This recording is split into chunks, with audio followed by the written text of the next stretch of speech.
Buenas noches y bienvenidos a Signo Pesos, la economía al alcance de su pantalla. Estos son los temas claves de hoy.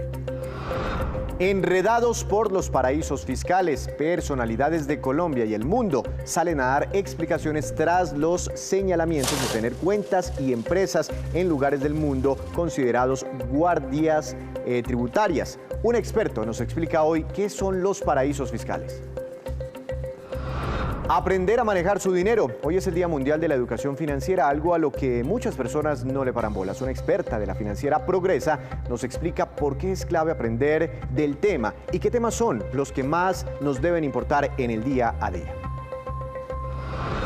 Otra empresa colombiana llega al Nasdaq. Procaps, una compañía farmacéutica, comenzó a cotizar sus acciones en ese prestigioso mercado de los Estados Unidos. Juan Fernández nos cuenta más sobre esta importante noticia.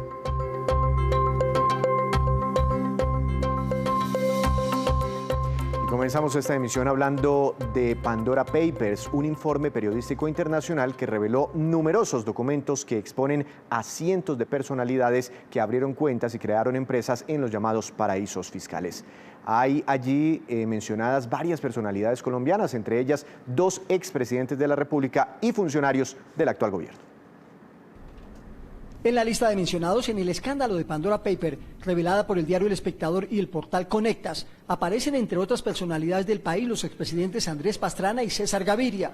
En un comunicado, el expresidente Gaviria Trujillo señala que Panamá no es un paraíso fiscal y anota que su participación en las empresas offshore en ese país está declarada ante la DIAN.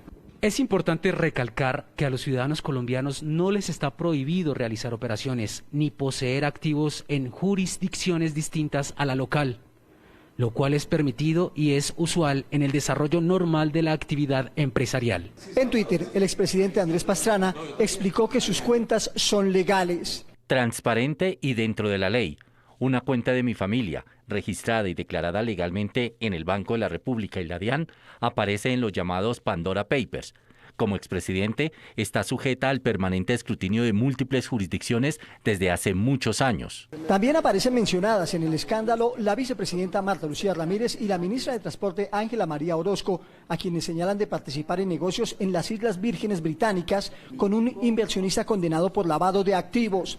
En este comunicado, la vicepresidenta y canciller Marta Lucía Ramírez anota que la empresa a la que hace mención fue vendida en el 2012. Con respecto a la investigación Pandora Papers, me permito informar que la compañía en el exterior a la que se hace mención en relación con mi nombre, así como su inversión en la Sociedad Comisionista de Bolsa, fueron declaradas ante el Banco de la República y la DIAN conforme a la ley. La ministra Ángela María Orozco también se pronunció a través de un comunicado explicando que fue accionista de la firma Global Security entre 2005 y 2011, tal como lo informó al momento de posesionarse, que fue una operación supervisada por las autoridades colombianas y que en el 2012 cedió su participación a su ex esposo. El presidente Iván Duque también se pronunció frente al escándalo de Pandora Paper. Dijo que nadie puede evadir la obligación de declarar sus bienes, así esté fuera del país. Tener cuentas en el exterior no es un delito. Lo que sí quiero dejar claro es que todo el que tenga activos en el exterior, sea quien sea, tiene que estar declarado ante la Dirección de Impuestos y Aduanas Nacionales. Quien tenga activos no declarados es sujeto de multas, pero adicionalmente puede acogerse al impuesto de normalización. Explicó que con la colaboración internacional han podido identificar a muchos colombianos que no han declarado sus activos y que los han emplazado para ponerse al día.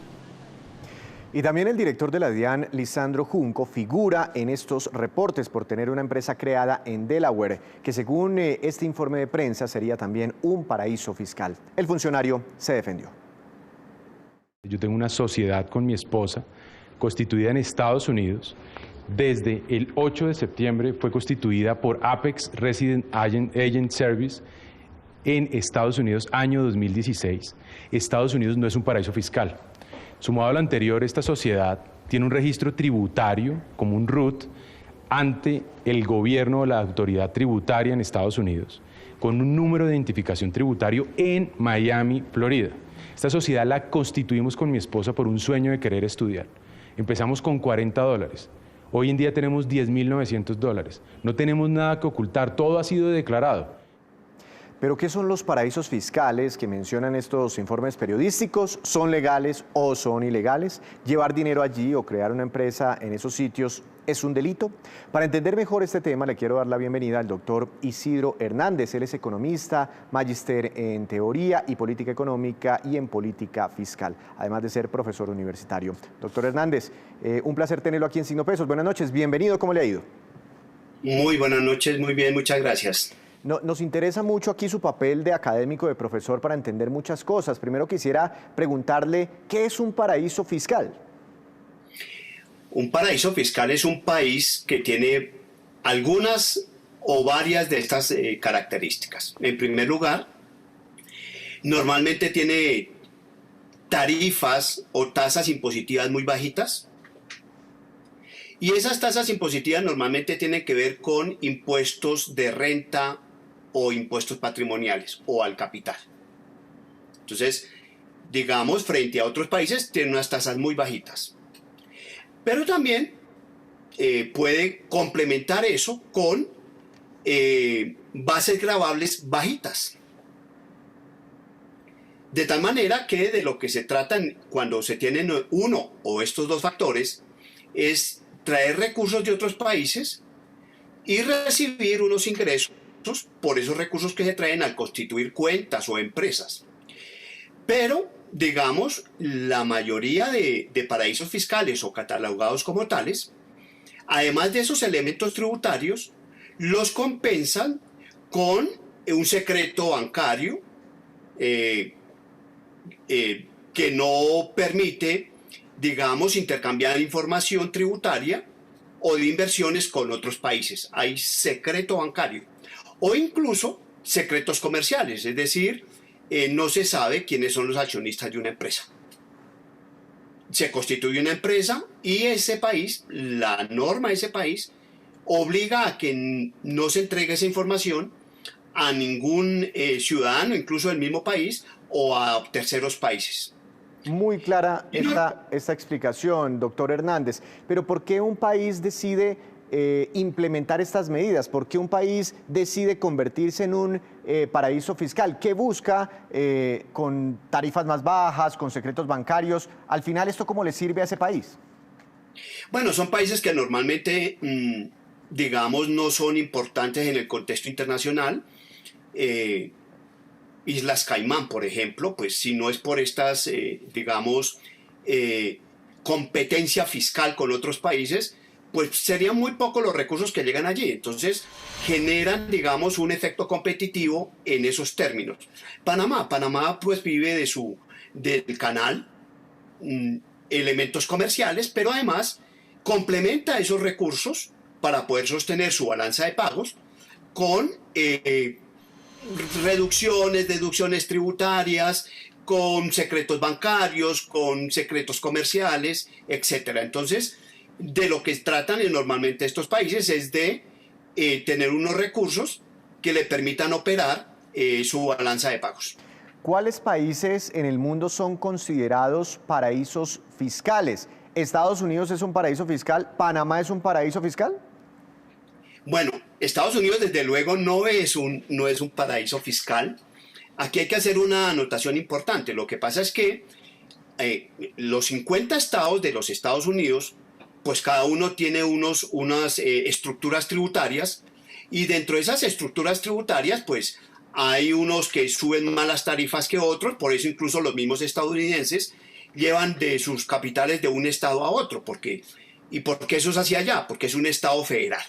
Entonces, la reglamentación de los impuestos estatales y locales es muy diferente de estado a estado, pero eso no lo hace un paraíso fiscal. Es decir, si tienen que entregar información tributaria, tienen que entregar información bancaria, lo hacen. Entonces, desde luego, Estados Unidos no se puede catalogar como un paraíso fiscal. Panamá, recordemos que con Colombia hace unos años tenía un problema que lo hacía, digamos, paraíso fiscal. Y es que no entregaba información sobre las inversiones que extranjeros hacían en su país. Eso, por eso decía hace un momento, puede ser que tenga una o varias de esas características, como tiene la característica de negar la transmisión de información a agencias tributarias de otros países, entonces empieza a catalogarse como un paraíso fiscal, pero digamos de menor categoría a lo que serían, por ejemplo, algunas islas en el Caribe americano. Pues que allí sí tienen secreto bancario, todo el tema de manejo del sistema financiero es absolutamente desconocido, llegan inversiones, se constituyen empresas y no se conoce nada de ello. Entonces, digamos, el grado en el cual un país eso no es paraíso fiscal va a depender si cumple con algunas condiciones de carácter tributario, bancario, financiero, claro, y de constitución de empresas. Las personas, ¿cómo se aprovechan de todo esto que usted nos está comentando? ¿Para qué les sirve a las personas los paraísos fiscales? ¿Para evadir impuestos y también para de pronto ocultar dineros de mala procedencia? Sí, digamos esto último es lo que llamaríamos el lavado de activos. Entonces sí, empiezo por eso último. Algunos países que tienen estas características normalmente reciben un poco de recursos de economías subterráneas, y eso se convierte en un lavadero de activos financieros. Entonces, digamos, para la economía subterránea o economía ilegal, pues un paraíso fiscal es uno de los elementos claves, porque todas sus operaciones van a girar en torno a esas cuentas o esas empresas que están allí. Ahora, personas que no hacen parte, digamos, de la economía ilegal, que sus recursos, sus ingresos, su patrimonio lo obtienen de economías legales, pues utilizan esto precisamente para bajar sus pagos impositivos. Es decir, una persona, un colombiano, puede, si tiene los recursos, desde luego, puede constituir una empresa en uno de estos países y en el caso colombiano, si allá paga impuestos, aquí se los pueden deducir. Entonces hace inversiones allá, paga unos impuestos allá, mucho más bajos que los de Colombia, lo reporta aquí, es decir, es legal, en su declaración de renta, refleja las inversiones en el exterior, pero incluso podría hacer esta operación. Tiene la empresa allá, le pone un nombre en inglés, luego los mismos recursos que manda de aquí para esa empresa allá, que aquí lo reporta la DIAN, luego los trae como inversión extranjera y obtiene beneficios tributarios. Entonces siempre lo que se está buscando o es lavar activos en las economías ilegales, claro, o reducir el pago de la imposición, cosa que me parece pues absolutamente digamos insolidaria con un país, porque si el señor o señora o empresa obtiene sus ganancias de toda la actividad económica de la sociedad y la sociedad le dice, mire, contribuya para que esto siga funcionando, y el señor obtiene las ganancias y se las lleva y no ayuda con la contribución, pues digamos es un efecto desleal por parte de ese ciudadano. Pues doctor Hernández, muy interesante esta explicación sobre los paraísos fiscales. Que tenga una feliz noche y muchas gracias por estos minutos para Signo Pesos. Bueno, de nada, feliz noche a todos. Aquí está entonces la explicación detallada de qué es un paraíso fiscal. Hacemos una breve pausa, pero cuando regresemos, esperen, el precio del petróleo volvió a subir y alcanzó hoy niveles no vistos desde hace varios años. En segundos, aquí en Signo Pesos. Regresamos a Signo Pesos, sin duda con esta que es la cifra económica del día, muy importante para los ingresos de Colombia, $81.86 por barril, y corresponde al precio alcanzado hoy por el crudo de referencia Brent, que es la referencia para Colombia. Es la cotización más alta en los últimos 3 años y equivale a un incremento de casi un 3% en una sola jornada, arrancando esta semana. La principal causa fue que la OPEP decidió que por ahora no ampliará su oferta de crudo más allá de lo que ya tenía previsto y que ya había anunciado a los mercados. El 4 de octubre ya es tradicional celebrar el Día Mundial de la Educación Financiera, algo que siempre nos pone a reflexionar porque muchos de nosotros no tomamos en serio eso de aprender a manejar nuestro dinero. Doctora Irina del Mar Nieto, líder del programa de finanzas personales de la financiera Progresa. Buenas noches, bienvenida a Signo Pesos, ¿cómo le ha ido? Muy buenas noches, muchas gracias por la invitación. Doctora Irina, los colombianos nos corchamos en educación financiera en términos generales. ¿Nos preocupamos por saber sobre finanzas personales o no? Bueno, no quisiera dar una respuesta absoluta. Hay muchos retos en el país en educación financiera, sobre todo que tenemos que cambiar las ideas que hoy nos acompañan frente a la administración del dinero. Pero creo que vamos avanzando, que es lo importante, desde el gobierno, desde el sector financiero, desde las entidades educativas.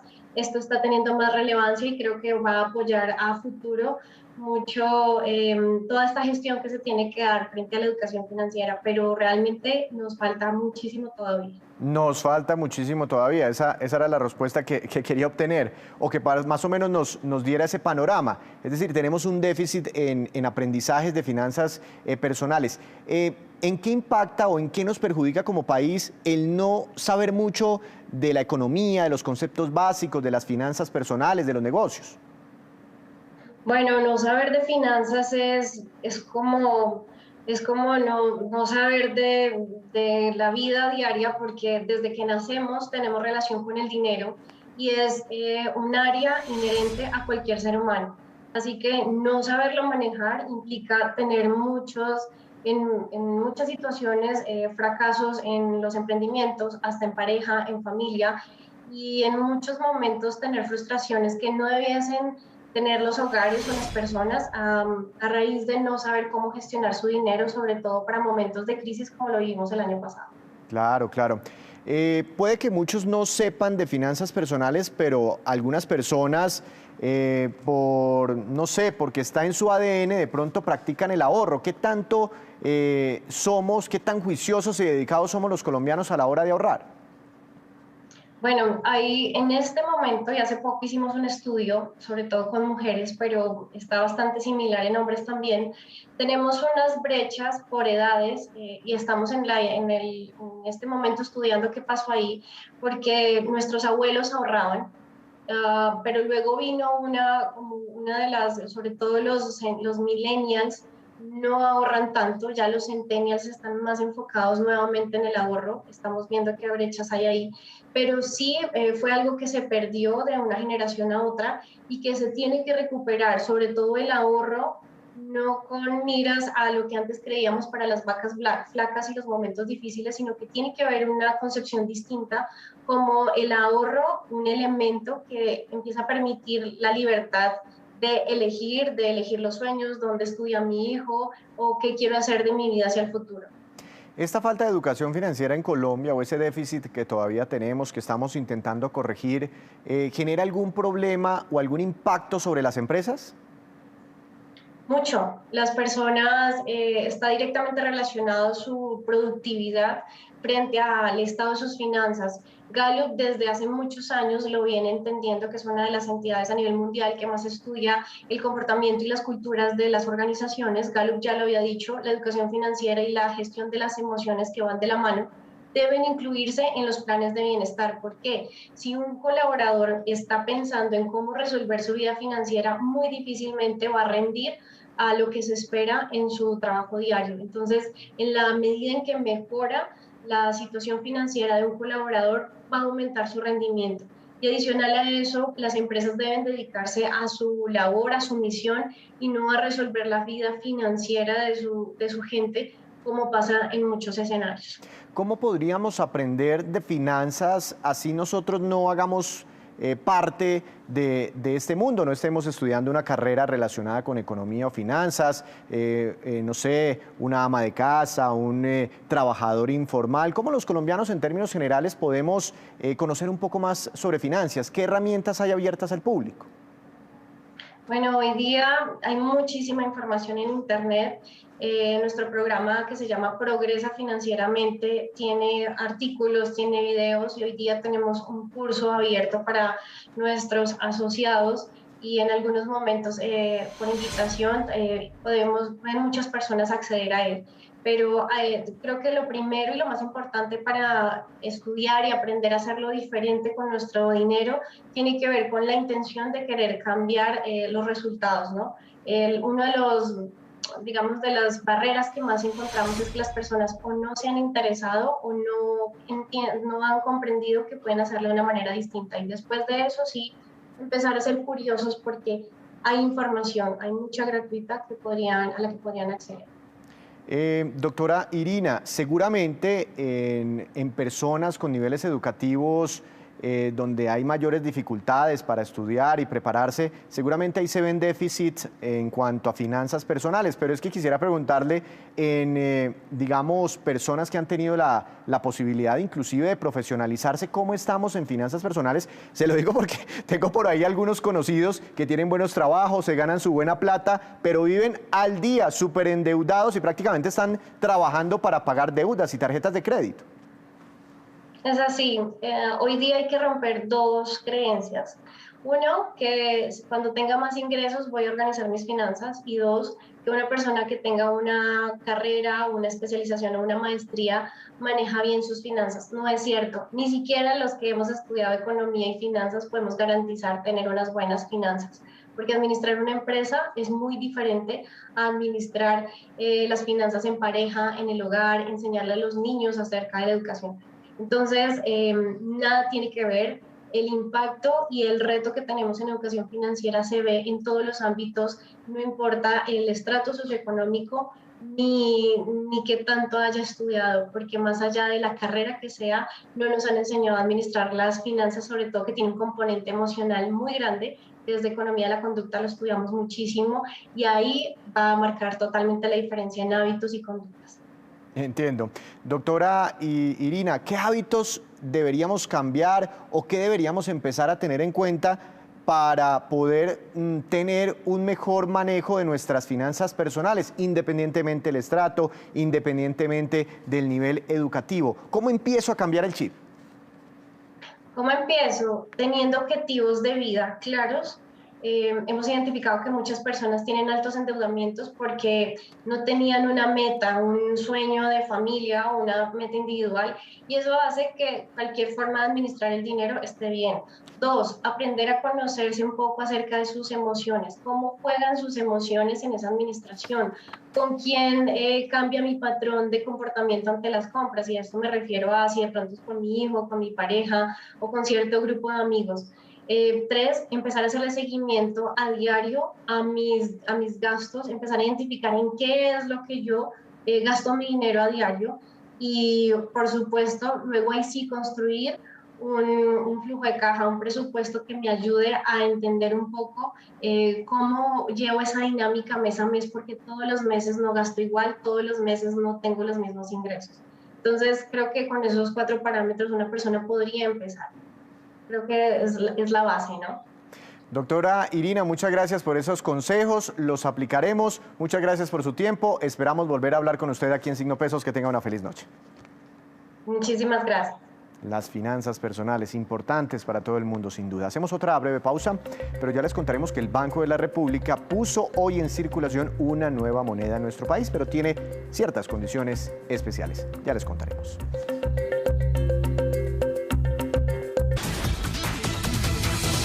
Como siempre, es hora de darle la bienvenida a Juan Fernández y a la movida empresarial para hoy, para arrancar esta semana. Juan, adelante, buenas noches. Su tema para hoy, bienvenido. Víctor, buenas noches. Hoy le voy a hablar sobre Procaps, esta empresa farmacéutica con sede en Barranquilla que pertenece a la familia Minsky. Lo nuevo y es relevante tiene que ver con que sus acciones están cotizando ya en el Nasdaq, la segunda bolsa de valores de Estados Unidos. Con esta operación, Procaps alcanza un valor aproximado de $1.100 millones, con unos $160 millones de ingresos brutos en efectivo. La compañía espera que los ingresos financien el crecimiento orgánico a través de la expansión de la capacidad, las mejoras de las plantas, las inversiones en capital de trabajo, así como el crecimiento a través de adquisiciones. El resultado también irá a una expansión agresiva por América Latina, un mercado farmacéutico enorme de unos $58.000 millones. Procaps espera facturar más de $400 millones a finales de este año y tiene cómo hacerlo. Su crecimiento interanual de penetración de mercado es del 19% en los 13 mercados en los que opera directamente y de un crecimiento acumulado del 50% en el mercado colombiano. Juan, pero ¿dónde ha radicado el éxito de Procaps? Mire, Procaps tiene una noción exportadora, lo hace a más de 50 países, nació en 1977 y la mitad de sus ventas vienen de mercados fuera de Colombia. Su éxito ha estado en centrarse también en un principio de maquilar y en ir adelante en el desarrollo de cápsulas blandas, una de sus principales innovaciones y las que tiene una capacidad de producir más de 250 millones al año y que se usan en compuestos farmacéuticos, en nutricionales, inclusive cosméticos. Sus clientes en Maquila pues son los principales laboratorios. Y esta pues es Víctor, la movida de hoy sobre esta llegada de Procaps al Nasdaq. Muchas gracias, Juan. Estaremos hablando sobre más movidas empresariales mañana. Y estos son los indicadores económicos que usted debe conocer antes de irse a dormir. Tasa representativa del mercado que regirá para mañana será de 3.786 pesos con 53 centavos, subió 5 pesos con 18 centavos. El petróleo de referencia Brent para Colombia cerró finalmente con un alza de 2,50%, pero logra culminar esta jornada por encima de los $81 por barril. Precio interno del café colombiano bajó y quedó en promedio para mañana a 1.776.000 pesos por carga. El índice MSCI Colcap de la Bolsa de Valores de Colombia tuvo un incremento de 0,84%. Acción más valorizada, Canacol Energy, con una ganancia de 5,37%. La acción que más cayó fue ETB, empresa de telecomunicaciones de Bogotá, con un retroceso de 2,50%.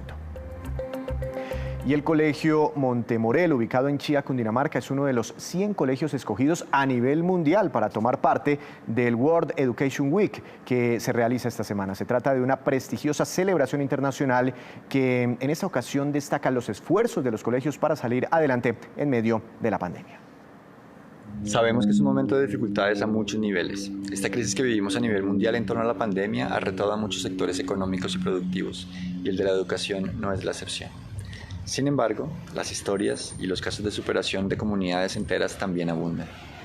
Quiero contarles que hay un evento internacional con el interés de dar a conocer justamente esas experiencias. Se trata de la World Education Week, instituciones que supimos cómo responder de manera clara y humana frente a una crisis como esta. Hay 2 colegios colombianos, el Gimnasio La Montaña y el Colegio Montemorel, que participarán representando a nuestro país entre 100 instituciones a nivel mundial.